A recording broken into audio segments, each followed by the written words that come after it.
Buenas tardes a todos los que nos están sintonizando en esta conversación con integrantes de la Mesa Nacional de Diálogo, con quienes queremos conversar precisamente qué es lo que busca esta Mesa Nacional de Diálogo en el año 2020. Están con nosotros el secretario general del MAS, Felipe Mujica, y el presidente del Partido de Esperanza por el Cambio, Javier Bertucci. Está también por conectarse el amigo Leonardo Morales, que es miembro de la Dirección Nacional de Avanzada Progresista. Y para este foro habíamos invitado también al diputado Timoteo Zambrano, quien tenía otros compromisos previos y no pudo asistir, y a Claudio Fermín, quien no atendió la invitación, lamentablemente.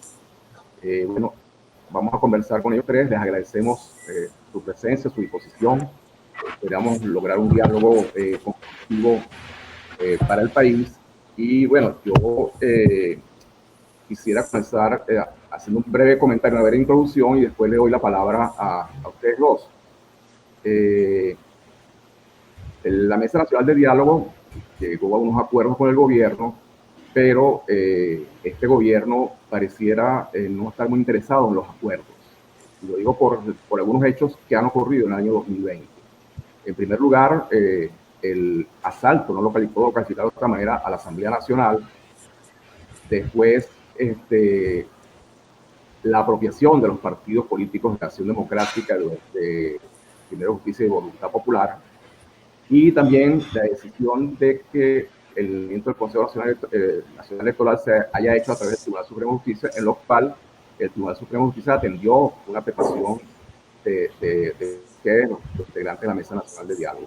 Entonces, la inquietud es saber de verdad qué buscan ustedes en esta Mesa Nacional de Diálogo y si ustedes creen realmente que el gobierno está interesado en lograr una salida pacífica y democrática a la crisis política que hay en Venezuela. Esa es la preocupación, porque tiene la impresión de que el gobierno no tiene ninguna intención de lograr una salida. Los hechos no abonan en esa dirección. Entonces, bueno, quisiera primero una reflexión de parte de cada uno de ustedes sobre este punto, y le cedo la palabra a Felipe Mujica y que dé su visión sobre el tema. Les agradezco que sean de alguna manera breves para que haya mayor cantidad de preguntas de mi parte y del público que está atendiendo este foro. Adelante, Felipe. Bueno, buenas tardes. Yo creo que la manera en que el tema está planteado, por supuesto, tiene mucho que ver con toda la forma en que se está valorando en este momento en Venezuela lo que está ocurriendo, ¿no? El problema no es si el gobierno quiere o no quiere dialogar, o si el gobierno quiere llegar a acuerdos o no llegar a acuerdos. El problema hay que planteárselo en términos de cómo se hace para una situación como la venezolana, en donde tenemos el peor gobierno del mundo, creo que eso de la historia de Venezuela, pues, no del mundo, de la historia de Venezuela, a lo mejor del mundo, que eso no es necesario agregarle más nada. ¿Cómo hacemos los venezolanos para resolver esta situación y cómo le podemos dar al país alguna salida que permita que la calidad de vida que tenemos sea diferente y que podamos entonces entrarle a buscar solución a los problemas sociales, económicos, políticos, de inseguridad, todo el tema de los servicios públicos, la gasolina, etcétera? Esa larga lista de problemas que tenemos allí. Cuando tú te haces esa pregunta, dices, bueno, podemos tener la vía pacífica, la vía electoral, la vía política, o pudiéramos buscar una que sea diferente, una que sea la violencia, y que entonces en el esquema de la violencia pensemos que podemos construir alguna solución. Yo, por ejemplo, yo viví en los años 60 una etapa de violencia cuando yo fui militante de la Juventud Comunista. Yo en esa época me llamaba Luis, y yo en esa época yo vivía en La Pastora, que no estaba en mi casa, pero dormía y me la pasaba permanentemente entre el 23 de enero, las lomas de Urdaneta, lomas de Propatria, porque yo vivía en la clandestinidad. Y yo tuve una experiencia de esa naturaleza durante unos cuantos años. Yo me pregunto, hoy en Venezuela, quienes están proponiendo ese tipo de salidas violentas, ¿tienen algún tipo de dispositivo, algún tipo de preparación, algún tipo de proposición de esa naturaleza, o simplemente esa es una proposición que se hace para hacer proselitismo político? Nosotros, cuando decidimos abrir la puerta del diálogo con el gobierno, lo que hicimos fue algo parecido a lo que antes venía haciendo el G4, pero que había fracasado de manera reiterada. Nosotros dijimos, bueno, lo peor que puede pasar en Venezuela es que la puerta del diálogo se cierre. La abrimos y empezamos con un conjunto de proposiciones. Tú has enumerado algunas, en donde lo fundamental era cómo implementar la vía electoral por la vía de la elección del nuevo CNE. Se hizo todo lo necesario para que el oficialismo regresara a la Asamblea. El oficialismo regresó a la Asamblea, se nombró un comité de postulaciones de manera tardía, pues eso fue en septiembre, y por octubre fue cuando se vino, octubre, noviembre, a hacer eso. No hicieron las cosas como deberían haberlas hecho. Vino enero, en enero ocurrió lo que todos conocemos entre ambos bandos, Parra y Guaidó, y seguramente el oficialismo, acabaron con la Asamblea Nacional al dividirla. Y después que fue dividida la Asamblea Nacional, no había ninguna posibilidad de que existieran los 2/3 para poder elegir el Consejo Nacional Electoral allí en la Asamblea, que fue donde hicimos el esfuerzo. Bueno, dijimos, vamos al tribunal. El tribunal no es la primera vez que toma una decisión de esta naturaleza. El tribunal designó un nuevo organismo electoral y en este momento los venezolanos estamos en pleno proceso para ver si efectivamente podemos hacer unas elecciones con garantías, unas elecciones con participación, y donde todos esos problemas que están presentes en términos de la legalización de los partidos o la judicialización de otros pueda solventarse por la vía de entender que aquí lo más importante es poder construir una mayoría que le evidencie a la sociedad venezolana que los que no estamos con el gobierno, los que no estamos con Maduro, somos mayoría, y a partir de allí poder construir las otras cosas que generaría un resultado de esa naturaleza. Ese es el empeño de la mesa. Allí no hay por qué excluir a nadie. Nosotros le hemos dicho a todos los sectores que se incorporen, que participen, y ese es un esfuerzo que vamos a continuar porque estamos convencidos que no tenemos los venezolanos en este momento ninguna alternativa diferente a esta que estamos construyendo, y ojalá, lo conversábamos antes de la entrevista, la pandemia no nos termine generando una situación conflictiva donde eventualmente esto no se pueda realizar, pero eso es un tema que podemos conversar más adelante. Quiero la opinión de Javier Bertucci sobre este mismo punto, pero Felipe no me terminó de responder la pregunta. ¿El gobierno, ustedes creen de verdad que el gobierno quiere buscar una salida pacífica y democrática a la crisis política venezolana? La dejamos pendiente para la segunda parte, entonces. Dale la palabra a Javier. Javier. Ok. Definitivamente la mesa ha tenido sus avances. Hemos tenido más avances que cualquier otro tipo de diálogo o de negociación que se ha hecho en los últimos 2 años, ¿no? Yo creo que el país ya está muy claro de que la agenda que nos había ofrecido u ofertado en algún momento no funcionó. No funcionó. Yo creo que hoy es más claro y seguirá estando más claro a medida que pasan los días de que esa agenda no tiene ninguna posibilidad de éxito. En vista de la mesa se convierte hoy en la única que puede aplicar algún tipo de acuerdo y negociación que nos enfoque o nos dirija hacia una solución del conflicto que tenemos. Tenemos un conflicto, tenemos que solucionarlo. Bien, creo que lo único que puede decir la oposición que ha logrado, y lo logró con elecciones, y lo logró con votos, lo logró con participación, es la elección de 2015 de la Asamblea Nacional. Ahora bien, ¿por qué tomar otro camino? Si es el único camino que le ha dado a la oposición algún tipo de éxito o ha dado éxito. Es una acción irracional tratar de buscar un atajo o buscar otra vía que no sea la que ha dado éxito, en este caso la electoral. Ahora bien, se presentan estas elecciones. Lo que no quiero es redundar sobre lo que Felipe dijo, sino más bien complementarlo. Y de que no vamos a poder sino enfrentarlas. Necesitamos conseguir las mejores condiciones, las mayores garantías, y pasa esto por un nuevo CNE. Nuevo CNE que, por cierto, es histórico, porque el último es 4-1 y este es 3-2. 3 gobiernos, 2 oposición, pero no solamente eso, sino que también logramos, por medio de la negociación, incorporar a uno de los rectores a la Junta Nacional Electoral. Y eso también es histórico. La oposición no ha tenido los últimos 22 años a nadie, a ningún rector, a ningún representante en la Junta Electoral. Lo hemos logrado. Ahora bien, dentro de toda esta negociación, se logra el nombramiento de un nuevo CNE, se logra, estoy hablando de logros, no lo que puede la mesa lograr, sino lo que hemos logrado. Se logra esta configuración nueva del CNE y en este momento estamos en plena negociación de lo que podrían ser las direcciones, las ORE, que son las regionales, y obviamente la discusión que aún está en proceso de la adjudicación de los diputados. Ahí, bueno, tendremos otra batalla que librar, pero es que también esta mesa ha estado muy pendiente, es la única que oigo y veo que está pendiente de los presos políticos. Nos enfrentamos al gobierno en una negociación franca donde hemos logrado resultados, es decir, donde hemos logrado liberaciones, donde tenemos la mayor de la fe de que vamos a seguir logrando nuevas liberaciones en los próximos días, semanas o meses, ¿no?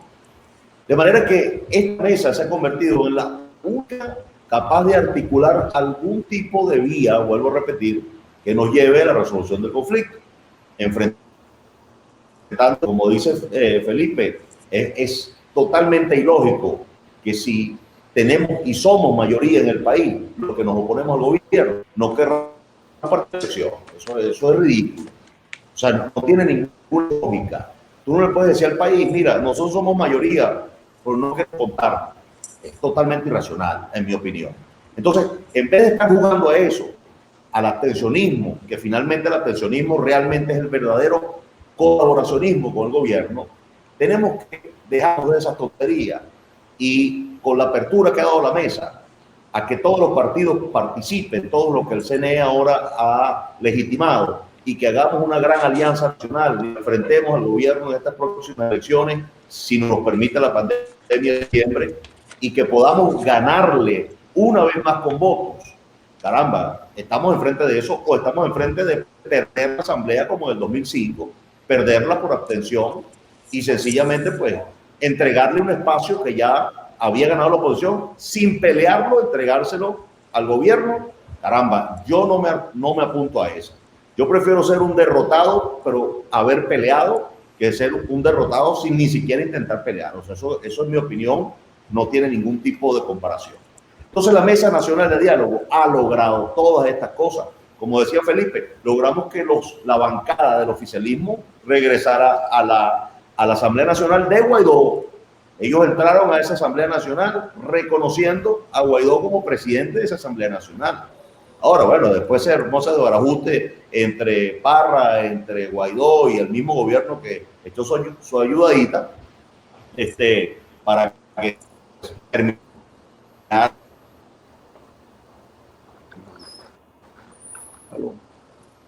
Se me fue el audio.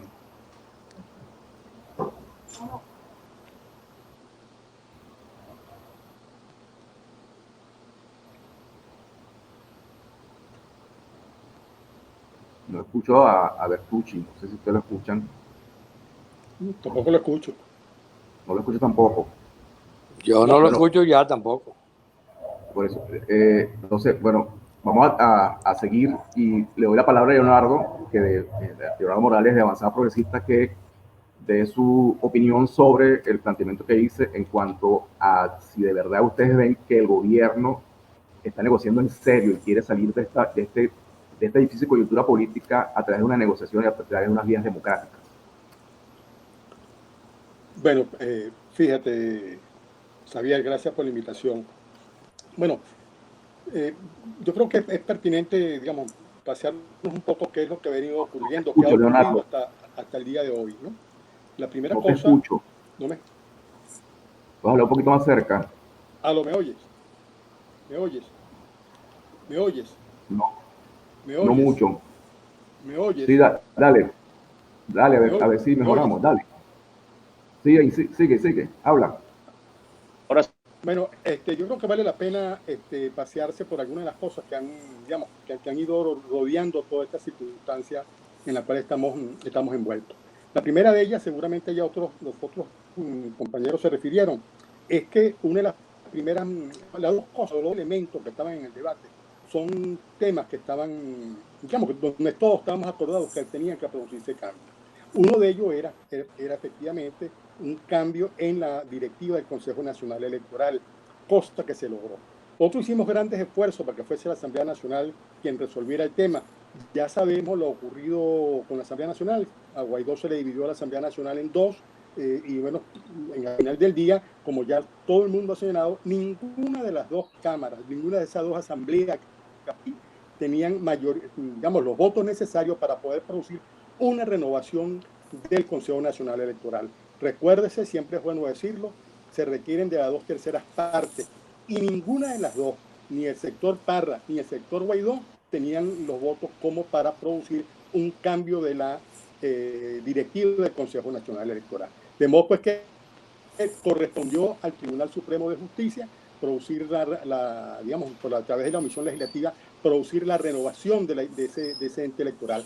Por cierto, vale decir que a lo largo de lo que va de siglos, todas las directivas del Consejo Nacional Electoral han sido designadas por el Tribunal Supremo de Justicia, aludiendo al tema de la omisión legislativa. Solamente una, Xavier, la del 2006, fue electa por la Asamblea Nacional, entre otras cosas porque esa Asamblea Nacional estaba compuesta única y exclusivamente que por dirigentes del partido de gobierno, de modo tal que tenían las 2/3 partes, no requerían de acordarse con nadie para poder designar esa directiva. Pero todas las demás vienen, digamos, siendo designadas por el Tribunal Supremo de Justicia.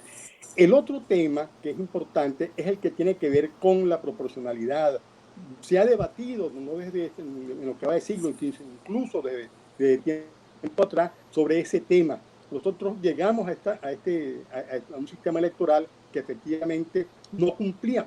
Este debate se ha dado no solo en los sectores, digamos, en escenarios políticos, sino también en las academias. Ese debate se ha dado, se ha señalado que la forma como se venía aplicando la Constitución en esa materia era inconstitucional, y todos estábamos de acuerdo, salvo la gente del gobierno, que había que producir un cambio importante en la instrumentación de lo que decía la Constitución. En efecto, se lograron unos cambios importantes, se equipararon los votos listas con los votos nominales, etcétera, etcétera, etcétera. Seguramente, Xavier,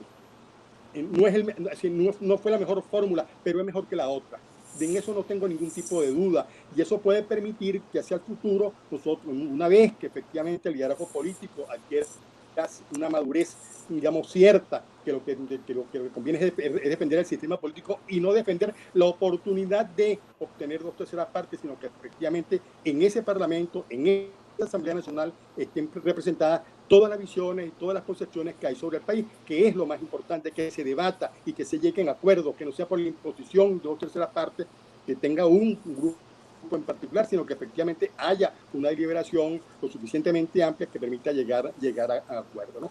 Pero en todo caso, esto es mejor que lo que teníamos antes. La pregunta que tú haces, que me parece extraordinaria, es decir, el gobierno está dispuesto a producir un cambio, quiere acordarse, quiere dialogar. Bueno, vamos a partir de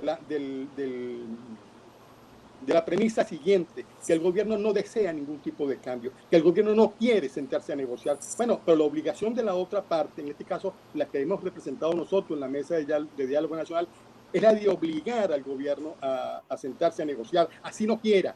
Pero, y de alguna manera ya se ha señalado, no todo lo que quisiéramos, seguramente es así, pero se lograron la liberación de algunos detenidos, se logró un cambio significativo del sistema electoral, y nosotros tenemos que insistir en que el gobierno, así no quiera, lograr sentarlos para que siga discutiendo aquellos asuntos que son importantísimos para la vida del país, para la vida, sobre todo la vida de los ciudadanos, que como ya sabemos viene siendo profundamente golpeada por la inflación y ahora por esta circunstancia de la emergencia sanitaria internacional. Así que independientemente que el gobierno no quiera, nosotros la función del político es hacer posible lo que lucía en algún momento imposible, ¿no? A eso se dedicó la mesa de diálogo nacional, a eso le hemos dedicado todos, y yo creo que de alguna manera en cierta medida hemos logrado que ello sea así y bueno, ya haremos el esfuerzo para que continúe haciéndolo.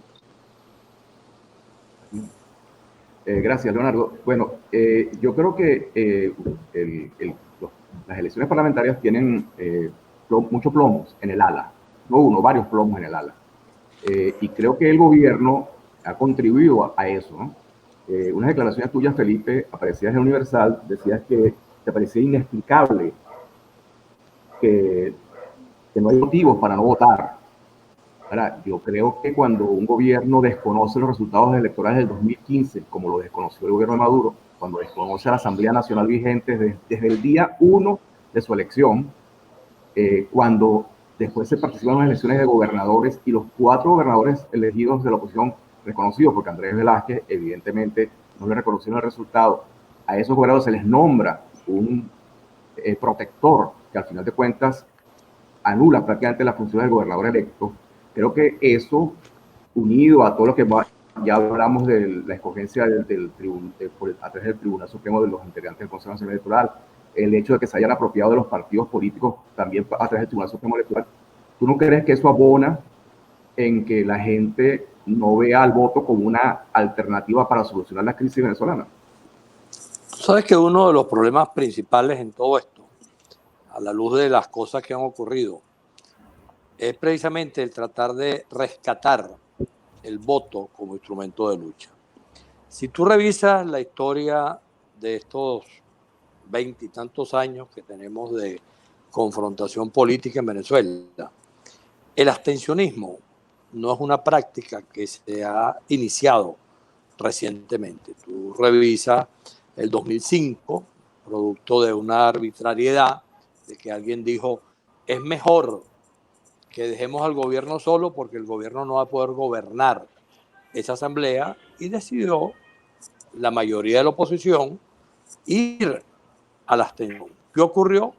El gobierno ganó, se apoderó de la totalidad de la asamblea y durante ese periodo de la asamblea el gobierno hizo lo que le dio la gana.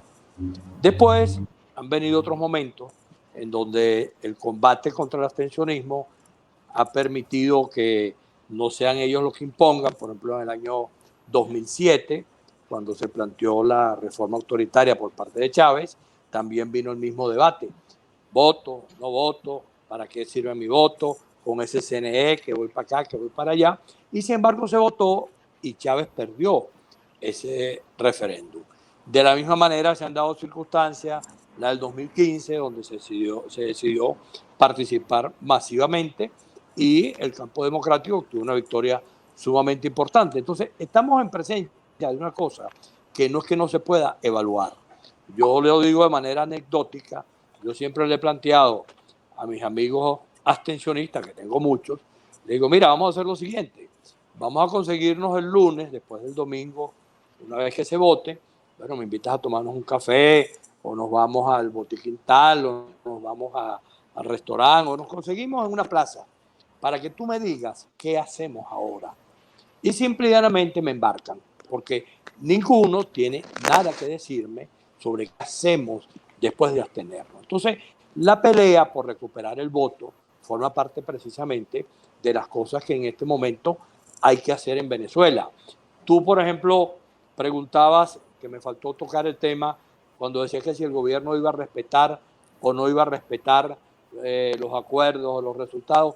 Esa es una prédica permanente, donde para precisamente señalar que no se puede ir a tal o cual cosa, se señala que el gobierno no va a cumplir o no va a respetar. Yo he colocado un ejemplo de una experiencia política vivida aquí mismo en América, que es el caso chileno. Recientemente estuvieron unos amigos chilenos acá en un evento en Católica, donde señalaron lo siguiente. Cuando ellos estaban frente al hecho del plebiscito, un plebiscito convocado por Pinochet, un plebiscito que lo estaba haciendo el Ministerio de Relaciones Interiores de Pinochet a través de un organismo electoral. Y ellos se plantearon dos problemas. Uno, que ellos decían que era de muy difícil solución, que era que Pinochet aceptara el resultado. Eso se parece mucho a lo que tú estás preguntando en cuanto a si el gobierno va a respetar o no va a respetar tales o cuales cosas. Y ellos decían, eso era de muy difícil solución.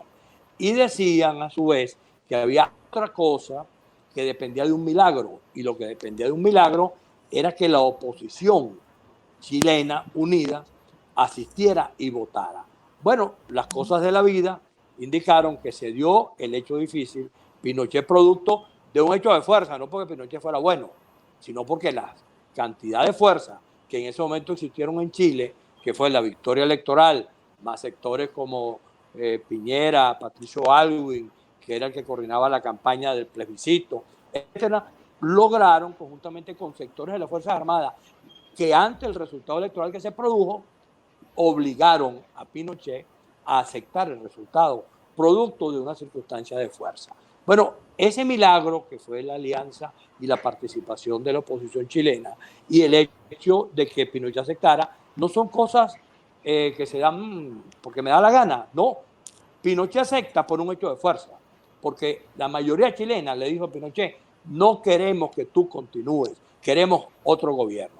Y esa mayoría chilena estuvo expresada en sectores de las Fuerzas Armadas, en los que votaron, y la mayoría de la oposición logró construir eso que se llama, en el caso chileno, el milagro. Bueno, yo lo dije en la Declaración de la Universal, estamos obligados a que la oposición venezolana maneje el milagro de un acuerdo en el cual participe todo el mundo y donde haya lo que nosotros llamamos la unidad perfecta, que permita que los venezolanos puedan votar por la tarjeta que quieran, de las que existen, y que a través de esa tarjeta se pueda construir esa mayoría. Imagínate la política, después que esa mayoría se construya y que esa mayoría se intente. ¿El gobierno va a desconocer resultados? Bueno, eso en la política tiene unas consecuencias, porque una cosa es que yo desconozca un resultado o que violente el funcionamiento de una institución que se llama la Asamblea Nacional, donde por cierto hubo una gran contribución de parte de los partidos políticos que ganaron esa mayoría y que no tuvieron una estrategia, porque tú ves todo lo que inventaron. Henry Ramos dijo, en 6 meses será Maduro. Después vino Julio Borges y dijo, está en desacato, Maduro no puede continuar porque está fuera del cargo. Y después, bueno, ocurrieron las cosas que conocemos hasta que finalmente liquidaron la Asamblea Nacional como producto de lo que pasó en enero, donde, como te dije al comienzo, el gobierno hizo lo posible por dividir la Asamblea, pero eso no dependía del gobierno, eso dependía de Parra y dependía de ellos. Si ellos no hubiesen querido que la Asamblea se divide, no se hubiera dividido. Entonces estamos frente a un conjunto de cosas donde si tú te colocas diciendo simplemente que el gobierno no cumple, que el gobierno tal o cual cosa, entonces yo te pregunto, bueno, Javier, ¿y qué hacemos ahora? ¿Hacia dónde vamos? ¿Cómo construimos una mayoría? ¿Cómo construimos una fuerza que sea capaz de decirle al país y al mundo que efectivamente esta mayoría de venezolanos que no queremos que el gobierno continúe o que las cosas sean diferentes en este país, está dispuesta a diseñar estrategias venezolanas, estrategias con los venezolanos y que eso permita efectivamente dar los pasos que vienen? Porque no basta con que nosotros nos estemos lamentando diciendo, no, es que el gobierno no va a cumplir, no, es que el gobierno no va a respetar.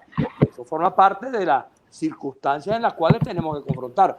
Que el gobierno respete, que el gobierno asuma lo que tiene que ocurrir, depende fundamentalmente de lo que nosotros hagamos.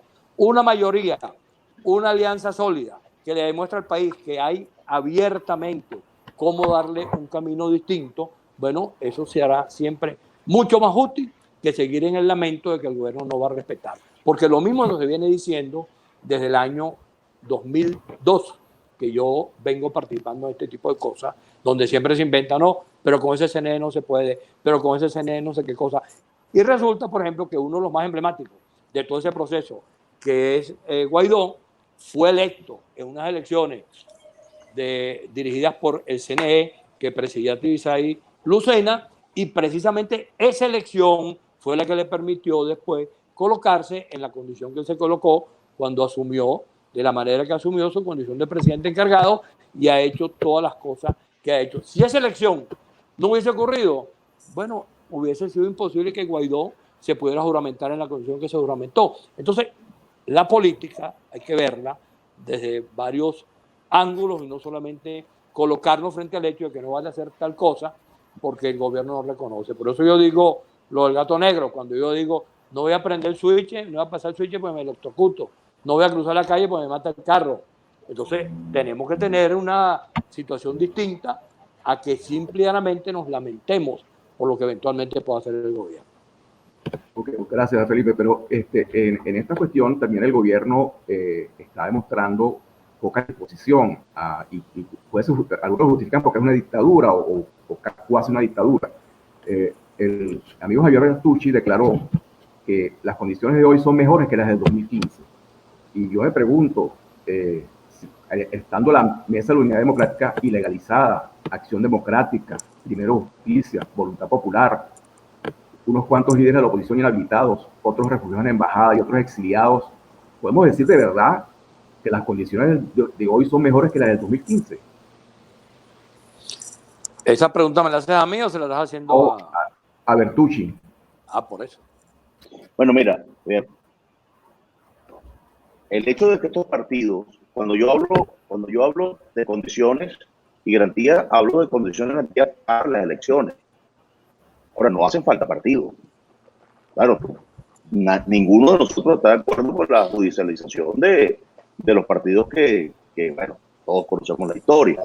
Pero también es verdad que los que tienen esas tarjetas no son del gobierno, ni eran del gobierno. Los que tienen esas tarjetas estaban en la Asamblea Nacional electa en 2015. ¿Qué quiere decir eso? Bueno, que hubo una división entre ellos, que todos la conocemos y que todos la sabemos. ¿Que el gobierno aprovechó eso? Lo aprovechó. Obviamente es así.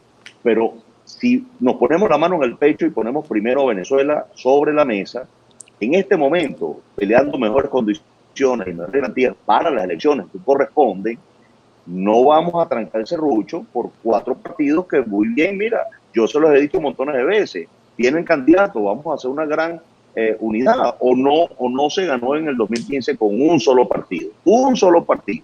Entonces, están ya cansados.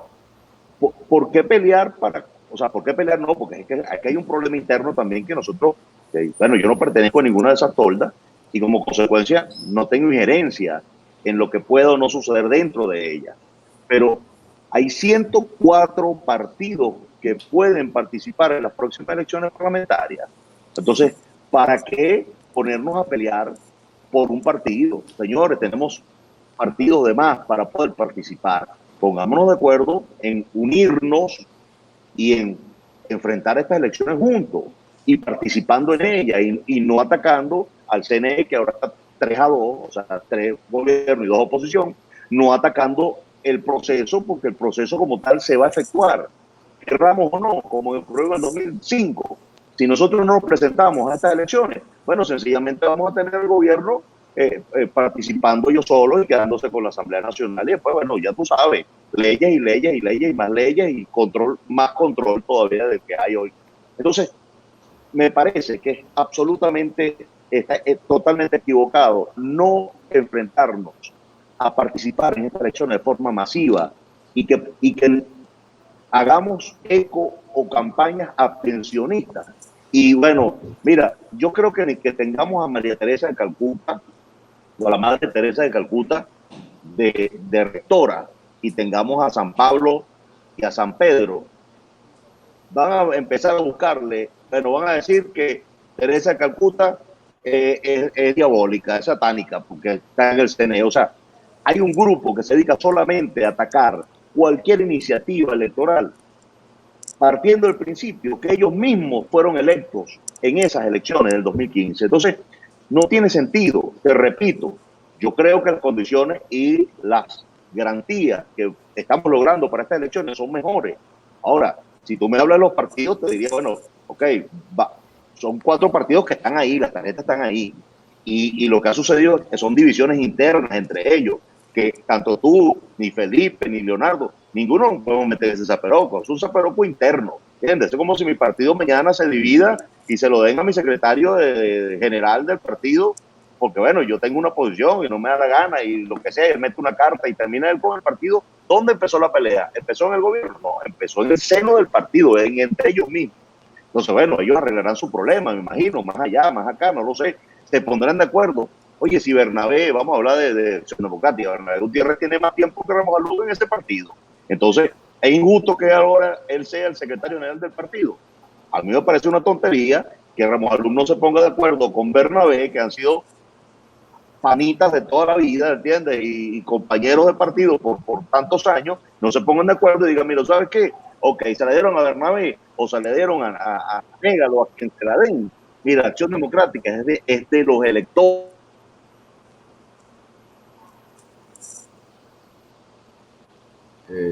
Bertucci, otra vez como que el Internet conspira contra usted. Leonardo, tú citaste, hablaste del sistema de adjudicación de los diputados. En una entrevista que Rafael Simón Jiménez le dio a Tal Cual, dijo que los acuerdos que ellos tomaban en el Consejo Nacional Electoral estaban precocinados en la Mesa Nacional de Diálogo. La pregunta que yo hago es, porque me da la impresión de que el sistema de adjudicación de diputados fue precocinado, pero no en la Mesa Nacional de Diálogo, sino que fue precocinado por el gobierno e impuesto a la Mesa Nacional de Diálogo. Quisiera que tú me dieras tu versión de esto y también cómo se va a hacer con las máquinas de votación. Esto ya dándole entrada a las preguntas de los que están participando en el foro, una pregunta del colega Eugenio Martínez, que dice que hasta este momento, hasta hoy, se desconoce el tipo de sistema automatizado que se usará, su sistema operativo, la forma de auditarse, el proveedor y los costos. Si tú sabes algo de esto o Felipe sabe algo de esto, que pueda informar a los venezolanos.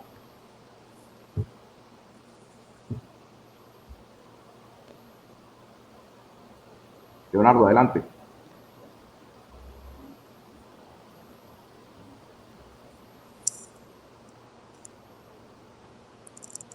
Leonardo. Se quedó mudo también, Leonardo. Bueno, Felipe, no sé si tú me puedes responder esa pregunta. Sí, claro. La primera cosa... Javier. llegó. Ya. Sí.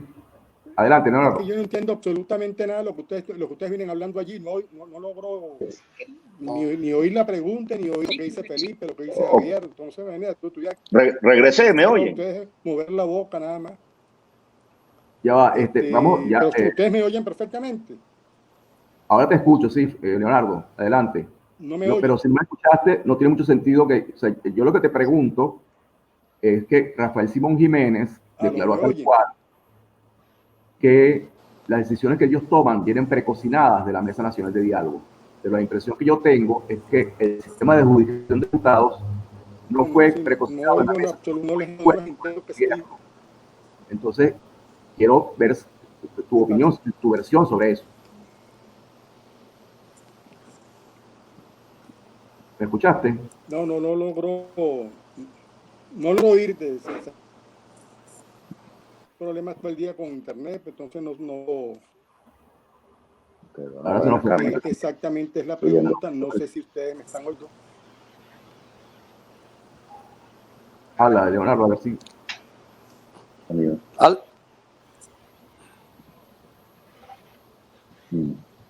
Bueno, Felipe, respóndela tú, porque Leonardo no escuchó, sí, y no lo escuchamos. Te estaba comentando que yo vi la entrevista de Rafael Simón y la referencia en el titular al señalamiento de que las decisiones no se toman en el organismo electoral, sino que se toman. Felipe, por favor, lo más breve que puedas, la respuesta. Okay. Sino que se toman en la mesa y después van al organismo electoral. Eso no es de esa manera, porque es absurdo imaginarse que un organismo como el Consejo Nacional Electoral pueda estar sujeto a los controles que se hacen desde la mesa. Simple y llanamente se trata de una circunstancia en la cual la mesa discute políticamente las cosas. Tú, por ejemplo, el tema de la adjudicación de los diputados, eso no está resuelto. Si tú lees exactamente donde el organismo electoral indica que son tantos números de parlamentarios, lo que se van a leer en negrillas está allí indicado que el mecanismo de adjudicación no está resuelto. Por lo tanto, nadie puede decir en este momento que los parlamentarios se van a adjudicar de tal o cual forma.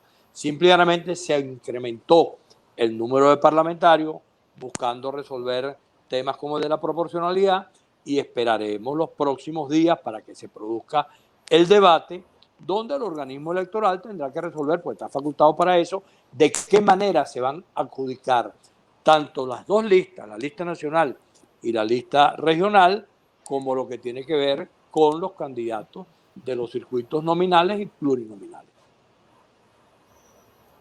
Claro, pero la primera impresión que dio es que los diputados elegidos de manera nominal no se le restan a los diputados elegidos por la lista, y eso puede generar una sobrerepresentación del partido que tenga la mayoría de los votos. Ese riesgo está ahí presente y pareciera que es una jugada del PSUV que dependerá de lo que haga la oposición. Si la oposición participa en bloque, mayoritariamente adoptará un sistema, y si no lo hace, adoptará otro. Te insisto en que esa decisión no está tomada todavía. Por supuesto, puede ocurrir que se cometa cualquier tipo de arbitrariedad, pero creo que las circunstancias que están presentes no permiten eso. Recuerda que el sistema que tenemos en este momento, lo apliques de una manera o lo apliques de la otra. Si tú le aplicas la elección o los votos del año 2018, te da un resultado. Si le aplicas los votos del año 2015, te da otro resultado. De lo que se trata precisamente es de corregir esa circunstancia para que no haya una sobrerepresentación de partidos en la Asamblea, sino que se ajuste el número de votos al número de parlamentarios que se obtengan. Y eso precisamente porque todavía no hay acuerdo sobre cómo hacerlo, está en suspenso. Es una decisión que le compete al CNE, no a la mesa, sino al CNE, y ese CNE deberá ponderar en la búsqueda de acuerdos políticos el mejor mecanismo para que se pueda hacer la adjudicación. Si tú especulas sobre una cosa que todavía no es decisión, bueno, simplemente puedes llegar a cualquier parte, pero eso todavía no es una decisión. Ok, gracias. No sé si está Javier Bertucci conectado, no lo veo. Te estoy oyendo, Xavier. Ok, gracias. Y la pregunta es, ¿cómo convencer al venezolano, a ese venezolano pensionista que usted considera que es un colaboracionista con el gobierno si no vota, para que vaya a votar? ¿Qué dice usted a ese venezolano para que se entusiasme en medio de esta crítica, en medio de estos contagios del COVID-19 que van en aumento? ¿Qué le dice a ese porcentaje de venezolanos que no está ahora en este momento dispuesto o interesado en votar, en que lo haga ese 17? Bueno, lo primero que quiero decirles a los que no están convencidos de votar es que la mejor oportunidad que hemos tenido fue en el 2015 con esta Asamblea Nacional y lo logramos, la ganamos. Cada vez que hemos decidido participar masivamente, poniendo al país en primer lugar, no hay trampa y no hay ningún tipo de mecanismo que pueda impedir una victoria. Teniendo en muy claro que somos mayoría los opositores al gobierno en este país, teniendo muy claro que hemos logrado avanzar en el asunto electoral con mejores condiciones y mejores garantías, teniendo muy claro que el país no puede perder ese espacio, o la oposición no puede perder ese espacio de la Asamblea Nacional, y teniendo en claro que necesitamos trazar una ruta que nos permita salir de este conflicto que tenemos, yo creo que responsablemente hay que salir a votar en estas elecciones. Yo entiendo también, y es una cosa que evaluaremos en su momento, la posibilidad de un brote, tú sabes, que amenace la vida de nuestra población, pues lo más racional sería suspenderla, ¿no? Hasta que tengamos la vacuna. Pero bueno, ahí está República Dominicana, hizo sus elecciones y bueno, ganó el que sacó más votos. Ahí está Estados Unidos organizando también sus elecciones para noviembre, siendo el país con más casos en el mundo y con más muertos en el mundo, y están organizando sus elecciones sin ningún problema. Bueno, sin ningún problema no, a todo costo lo están organizando para el mes de noviembre. Yo digo que estas elecciones son sumamente importantes y que el llamado es a la participación. El llamado es a que los que hacen campaña a la abstención es un grave error. Le están haciendo un enorme daño al país. y no nos va a permitir de ninguna manera solucionar el conflicto. Tenemos una gran responsabilidad, Xavier, el próximo año, y es empezar o convocar o activar el revocatorio, que es una oferta realizable y creíble, o sea, está dentro de los parámetros constitucionales, no es una aventura. Tenemos que organizarnos desde ahora para eso, así que nos unamos como oposición y que vayamos unidos a esta elección del 6 de diciembre es fundamental. Si logramos esto y logramos ganar la Asamblea Nacional otra vez, bueno, es un hecho que el revocatorio se va a empezar a armar desde el próximo año. Y es un compromiso. Que el gobierno puede o no puede, bueno, ya veremos si el gobierno hace o no hace lo correcto. Ya veremos si el gobierno genera un conflicto peor que no les conviene a nivel internacional, que yo creo que el gobierno necesita urgentemente una negociación y entiéndase una negociación donde todos sabemos que una negociación no es todo para este lado. O sea, una negociación, tú ganas, yo gano. Tú pierdes uno, yo pierdo uno. O sea, no es que, bueno, yo me voy a sentar a negociar contigo, pero en estos términos y pidiéndote esto, y si no, o sea, eso no es una negociación. Y menos si tú no tienes la fuerza para eso. En cualquier caso, esta es la única vía, la política, la participación, la constitución y la paz. Eso es la única ruta.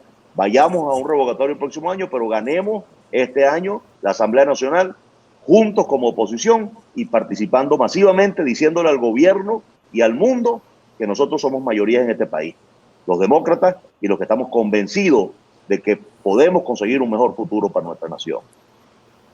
El colega Eugenio Martínez le hace la siguiente pregunta. Pues estamos a 14 de julio y se desconoce qué tipo de sistema automatizado se usará, su sistema operativo, la forma de auditarse, el proveedor y el costo.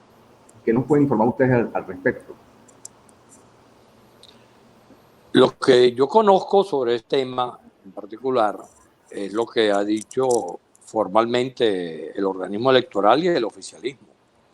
Ellos dicen que tienen eso resuelto. Ahora, por supuesto que cuando Eugenio se plantea esa duda, tiene toda la pertinencia la misma, porque efectivamente este es un sistema automatizado que ya debería tener resuelto todo lo que tiene que ver con eso y mucho más después de lo que ocurrió cuando se quemaron todos los equipos que estaban disponibles para eso.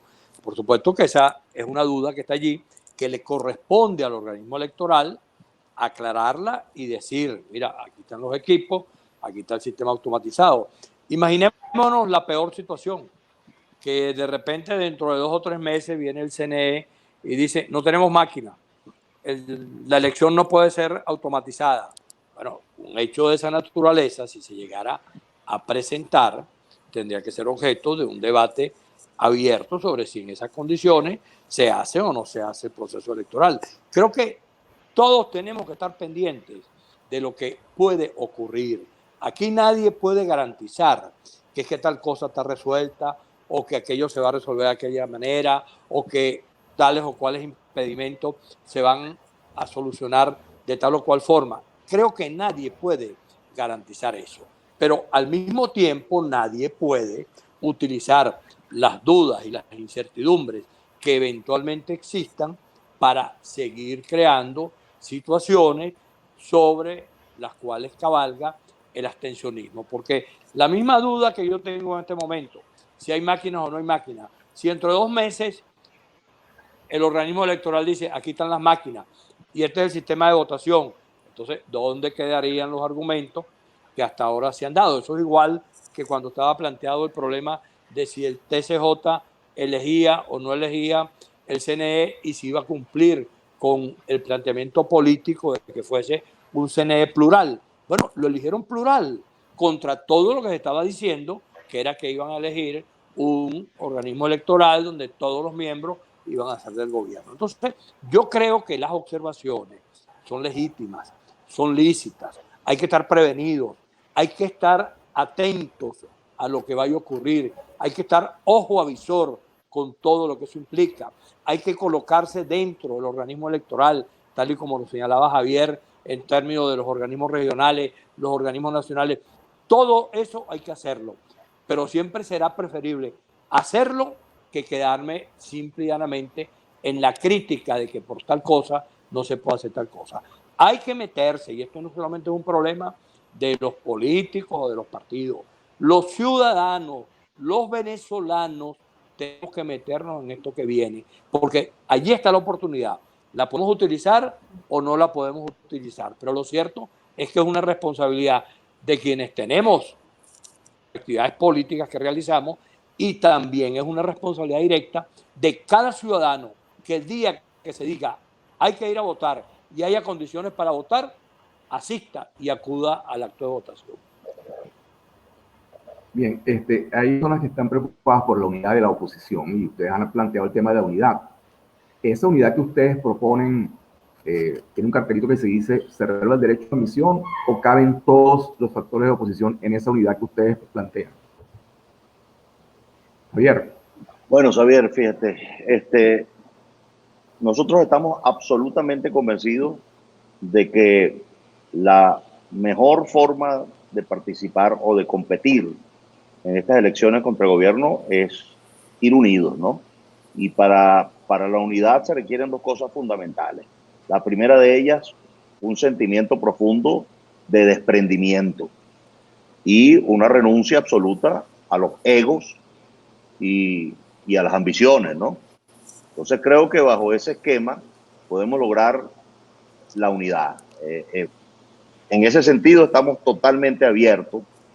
Pedimos y le hago un llamado a los líderes de los demás partidos que a medida que vayamos avanzando en lo que es la posible plancha unificada, vayamos con ese espíritu, ¿no? Que te digo, ese espíritu de desprendimiento y esa profunda decisión de renuncia a egos y ambiciones, y podamos entonces construir una sólida unidad y enfrentarnos al gobierno en condiciones que estamos convencidos que es muy difícil que el gobierno gane. Si vamos unidos, es muy difícil que el gobierno gane.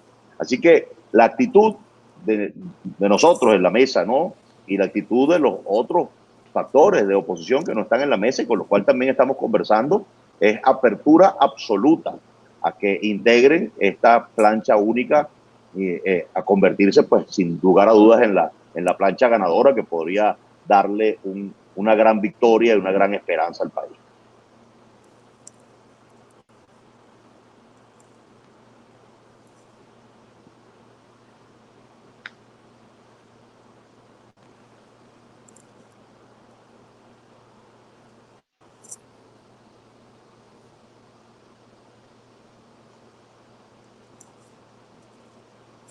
No se te escucha nada. No te oigo, Xavier. Disculpen. Ahora sí la pregunta. Ahora sí. Usted planteó hace un momento un referéndum revocatorio para el año que viene, pero también se planteó un referéndum revocatorio en el año 2016 y el gobierno no lo permitió. ¿Por qué lo permitiría el año que viene? ¿Se volvió Maduro de repente democrático? Bueno, negociaciones, Xavier. Tú sabes que eso es posible en una negociación. Yo hablaba hoy y ayer con los gringos, con nuestros hermanos estadounidenses, y bueno, les decía que la única negociación que yo veo posible es que negociemos o que ellos nos ayuden a negociar el revocatorio, porque eso sí sería una ruta creíble y una ruta realizable, ¿no? De por sí, bueno, tú has oído a Maduro decir en sus alocuciones que él está dispuesto a someterse a ese revocatorio, nos lo ha dicho a nosotros también de forma personal.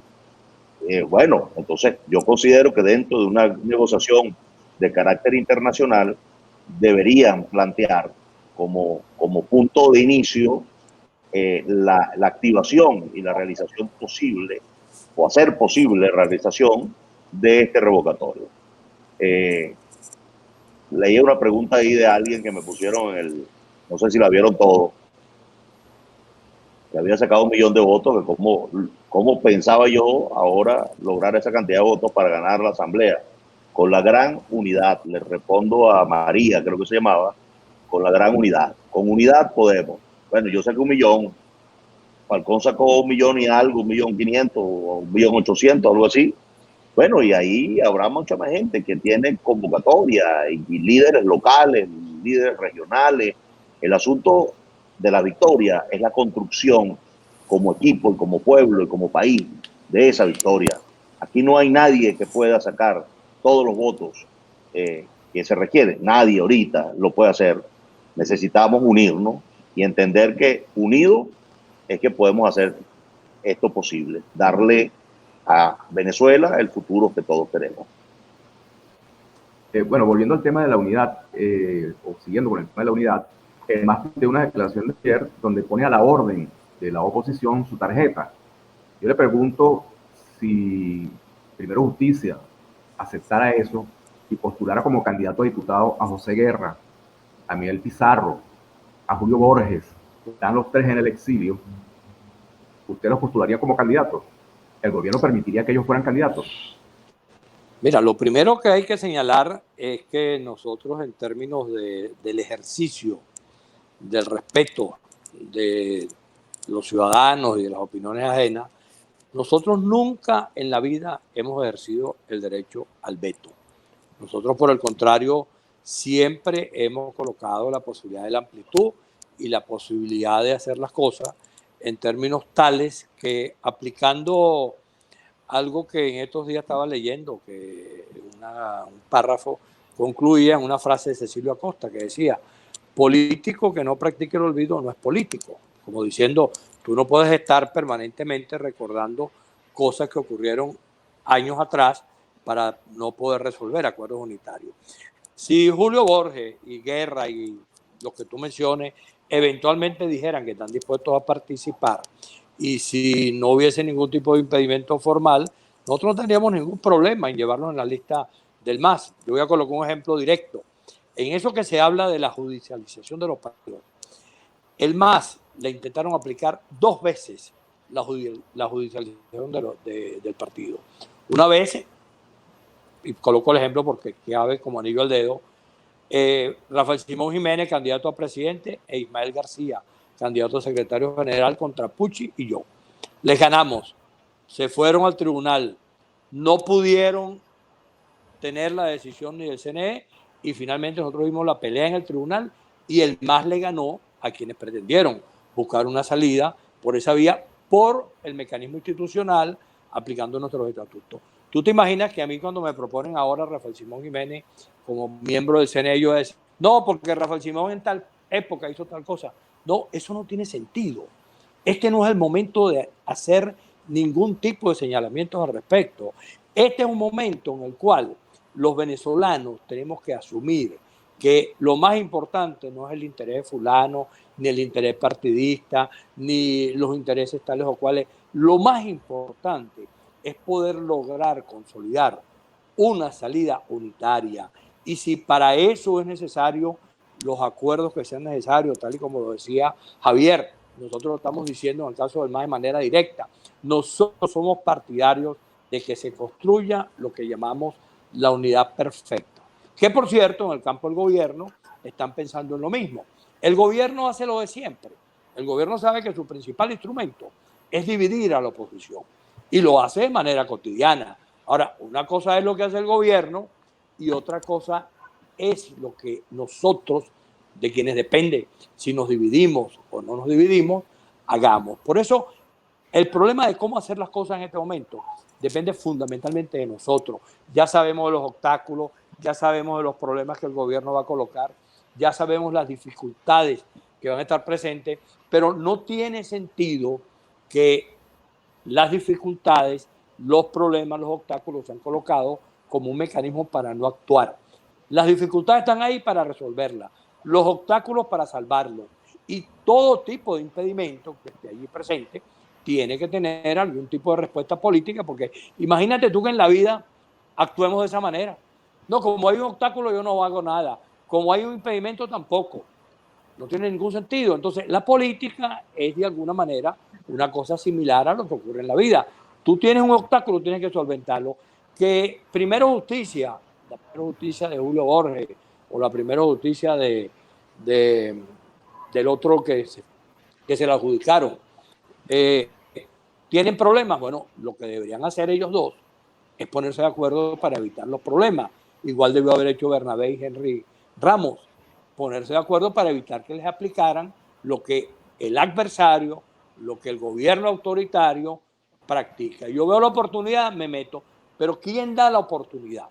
Y ahí es precisamente donde nosotros tenemos que actuar de manera tal que podamos estar en condiciones de salvar esos obstáculos e insisto, no colocar los obstáculos como un mecanismo de parálisis y de cero acción. Por el contrario, los obstáculos están allí para que los salvemos. Claro, hay un obstáculo nuevo que es inédito en la historia del mundo, ya Bertucci se refirió un poco a ello, pero quisiera saber si ustedes con el gobierno han conversado, han discutido qué hacer ante el avance del COVID, porque los contagios en Venezuela se han ido multiplicando y un evento electoral implica, por ejemplo, mañana en Caracas se radicaliza la cuarentena. ¿Cómo hace la gente para inscribirse en el registro electoral? Este es un caso en concreto hoy. Pero ¿cómo hacen los partidos si esto sigue así para hacer campaña electoral? Y después, ¿cómo sería el acto de votación donde se acumula gente, se aglomera gente, se hacen colas, si el COVID sigue avanzando? ¿Han discutido, han evaluado, han asomado ya la posibilidad de posponer esas elecciones? Javier comentó algo de eso, no sé si quieres volverlo a comentar, Sí. yo lo comento después. Sí, sin duda, eso lo hemos comentado y será algo que tendremos que evaluar en su momento. Pero quiero usar ejemplos como Dominicana, que celebró hace poco sus elecciones presidenciales con un 55% de participación durante esta pandemia, y Estados Unidos, que planifica sus elecciones. Bueno, también Francia tuvo elecciones municipales, y Estados Unidos planifica su elección hasta este momento para noviembre, siendo el país, repito, con más contagios y con más muertos como país en el mundo, ¿no? Por supuesto que la vida de un venezolano es sumamente valiosa y que en pro de esa protección de la vida de los venezolanos vamos a ver o vamos a ir evaluando cómo va el ascenso de los contagios y cómo, si es o no posible o conveniente celebrar estas elecciones el 6 de diciembre. Si vemos que los contagios son excesivos, demasiados, y entramos en una cosa, tú sabes, peligrosa, nosotros mismos responsablemente tendríamos que proponer que se posponga hasta tener la vacuna, ¿no? Y son cosas que hemos tenido muy claro en la mesa y en nuestras conversaciones como factores de oposición. Sí, te comento algo al respecto. Eso que dice ayer es lo que nosotros como mesa, como partido, hemos visto. Nosotros no es que estamos a todo evento diciendo que hay que hacer elecciones a como dé lugar e independientemente de la salud de los venezolanos o poniendo en juego la salud de los venezolanos o la vida de los venezolanos en una situación como esa. Eso hay que irlo inventariando. Si la situación lamentablemente se prolonga, se agrava, Venezuela se convierte en la reedición de las cosas que han ocurrido en España o en los Estados Unidos o en los otros países de América, el caso de Ecuador o el caso de Perú. Bueno, evidentemente en ese momento habrá que discutir qué hacer con eso, porque tampoco se trata de hacer un evento electoral en condiciones imposibles o en condiciones donde el resultado electoral no tenga mucho que ver con proteger el bien más importante que tenemos los venezolanos, que somos los venezolanos. Entonces, creo que todos estamos conscientes que si eventualmente la circunstancia de la pandemia impide la realización de las elecciones, bueno, habrá que suspender las elecciones. Creo que todo el mundo lo está padeciendo. El caso de Diosdado Cabello, el caso de Tarek, el caso de centenares de miles de venezolanos que aparecen contaminados por todas partes, indican que nadie está a salvo de una circunstancia como esta. Por lo tanto, nosotros, al igual que todos los que tenemos la preocupación por el país, creemos que a esto hay que seguirle la pista. Si vemos que el día a día impide hacer campaña electoral, impide circular por las calles, si resulta que se nos puede convertir el propio tema de la pandemia en el principal instrumento ventajista del oficialismo al tener ellos manera de hacer las cosas y el resto del país no, Bueno, evidentemente en ese contexto habrá que discutir en los partidos políticos, en el organismo electoral y donde sea necesario, qué hacer con ese proceso electoral. Pero, insisto, hay que ir paso a paso para ver exactamente de qué se trata.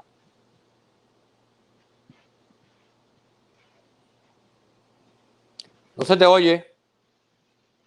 Muy bien. Que ya en este momento ya hay un punto del proceso electoral que es la inscripción de votantes o ubicación de los electores. Ya inicialmente ya eran pocos días, pero si se radicaliza la cuarentena, se reduce todo ese tiempo. ¿No creen que desde ya deberían estar pensando en plantear la extensión de ese lapso de registro electoral? Porque se supone que una de las cosas que más le interesa a la oposición y que creo no le interesa al gobierno es que la gente participe. Entonces, si no se puede inscribir, no puede votar.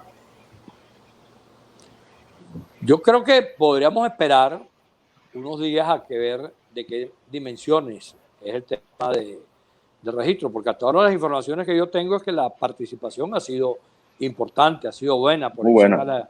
de las expectativas. Entonces, simplemente esperemos qué ocurre mañana, qué ocurre el jueves. Si vemos que la gente no puede acudir, entonces seguramente se podrá plantear que hay que prorrogar o alguna medida de ese tipo. Pero donde no podemos llegar es al punto donde algunos abstencionistas siguen insistiendo que la razón ahora no es los problemas políticos, la razón ahora no es si el CNE sirve o no sirve, la razón ahora no es si las condiciones están dadas o no. Ahora la razón para que no haya elecciones es la pandemia. Y resulta que todavía la pandemia en Venezuela no tiene las características para tomar una decisión. Yo le sugiero a todo ese planteamiento de quienes tienen el argumento ahora de la pandemia para que no se hagan las elecciones de este año, bueno, que tengan calma, que esperen un poquito, que le bajen 2, como dicen los muchachos de la época ahora, para ver si efectivamente eso es así o no es así. Bueno, volviendo al tema de la asignación de los diputados, me precisan que Rafael Simón Jiménez, en su declaración a tal cual, afirmó que el método de adjudicación se está discutiendo en la Mesa Nacional de Diálogo, que no es una decisión del Consejo Nacional Electoral. ¿No es así? Bueno, yo diría que la Mesa Nacional de Diálogo puede discutir lo que sea. Nosotros, por ejemplo, discutimos el CNE, pero no pusimos los nombres. Y podemos discutir cuál es el mecanismo, pero a quien le corresponde decidir es al organismo electoral. La Mesa Nacional de Diálogo no puede decidir, esta es la forma de adjudicar, pues eso no le cabe en la cabeza a nadie. Podemos discutir lo que sea. Podemos, mira, este método es bueno, este método es regular, este es mejor, podemos proponerle cosas al gobierno, podemos incluso proponerle cosas al CNE, pero quien tiene que tomar la decisión es el CNE, a partir de lo que se ha dicho. Hermano, hay que respetar la proporcionalidad y hay que respetar que la representación parlamentaria de los partidos se corresponda con los votos que han obtenido. Y eso es lo que nosotros venimos planteando. Ese es un debate político, ese es un debate público. Ahora, llegado el momento, quien tiene que votar cómo resuelve eso y quien tiene que asumir la responsabilidad de lo que se va a hacer con eso, que tiene que ser equilibrada, tiene que ser política, etcétera, es el Consejo Nacional Electoral, y eso lo sabe todo el mundo. Una última pregunta para los dos. ¿Qué tan optimistas son ustedes en que se pueda lograr una unidad parecida o igual o medianamente igual a la del año 2015 de la parte de la oposición? Javier. Dale, Javier. Mira, yo soy un hombre de fe. Siempre voy a esperar lo mejor. Hombre de fe. Sí, voy a esperar siempre lo mejor, Xavier. Yo no sé esperar lo peor porque si no fuese un fatalista. Entonces no soy un fatalista. Yo espero lo mejor. Estamos trabajando duro en construir esa unidad. Y bueno, en este momento te puedo decir que el desarrollo que estamos viendo es muy positivo. Ahora, bueno, tú debes saber y todos debemos saber qué tan difícil y es muy difícil poner de acuerdo esa cantidad de partidos y con aspiraciones, con ambiciones. Todos la tienen y es positivo también que tengan sus aspiraciones. El asunto es que, bueno, como les dije, para construir esta gran unión o unidad tenemos que poner el amor por el país, el amor por Venezuela en primer lugar.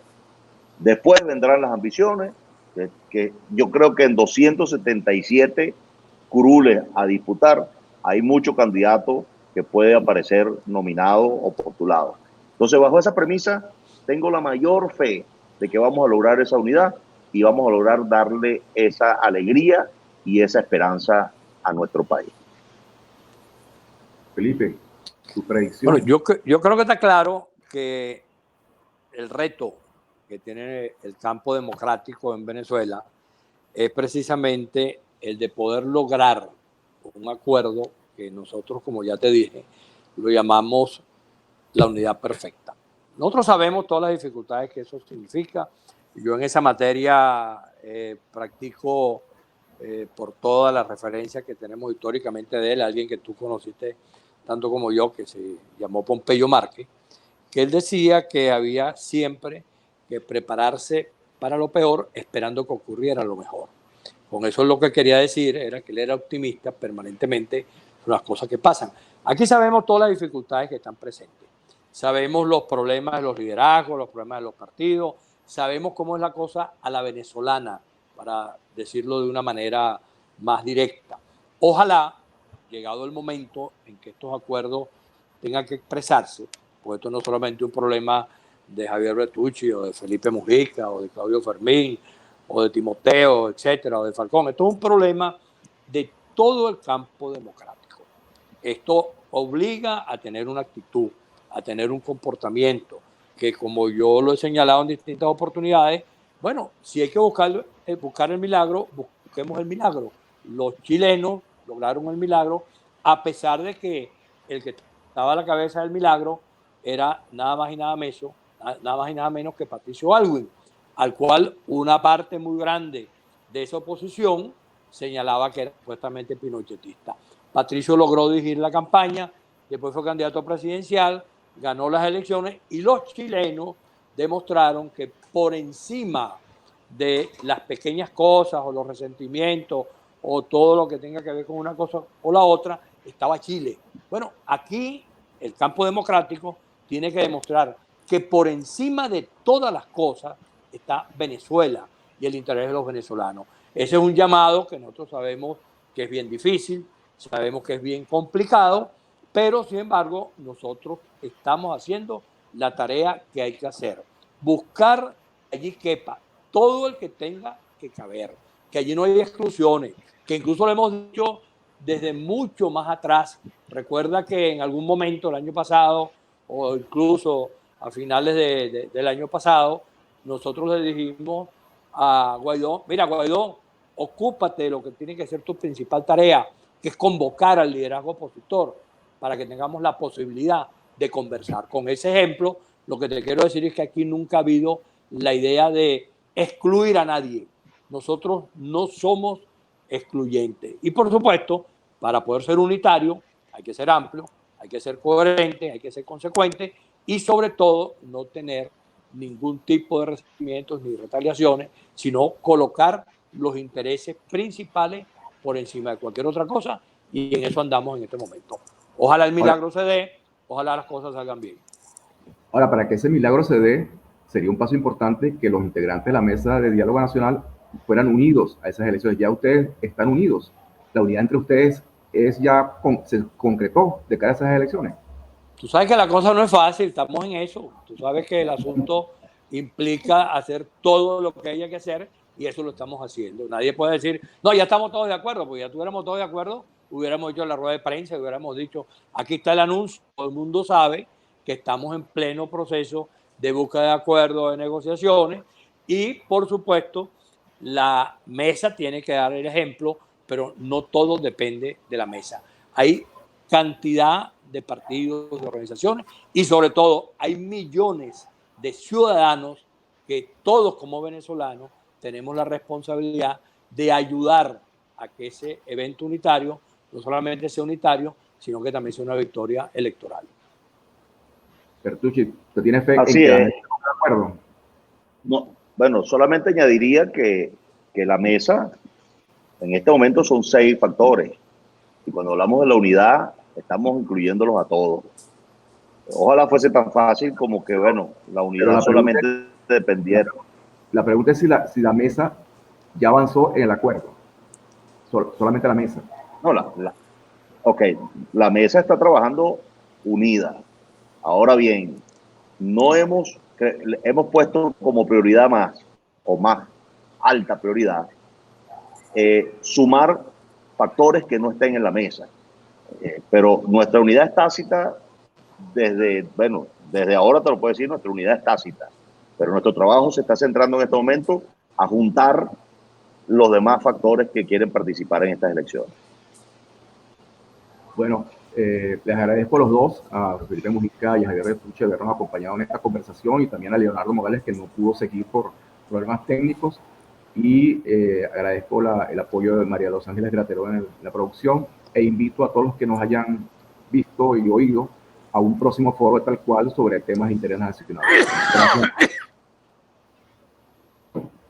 Mosca, Felipe. Así es. Cuidado. Un abrazo, saludos. Muchísimas Chao, gracias, Javier. Un abrazo, Felipe. Saludos. En contacto. Hermano, así es.